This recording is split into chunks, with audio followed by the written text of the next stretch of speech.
Hello বন্ধুরা, আমি টিকু। এই জাদুর বনটা আমার বাড়ি।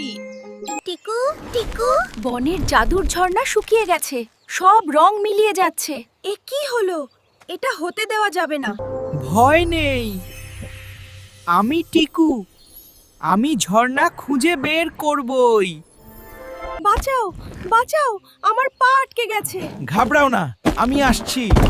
ধন্যবাদ টিকু।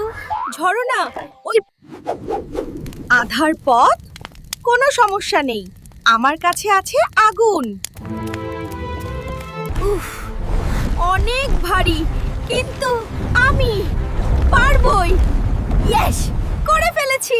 দেখো দেখো, ঝর্ণা ফিরে এসেছে, বন আবার সবুজ হয়ে গেছে। টিকু, একা একা কিছু হয় না বন্ধুরা, তোমাদের ভালোবাসাই আমার শক্তি। তুমি আমাদের সেরা বন্ধু টিকু। ভালোবাসি তোমাকে টিকু।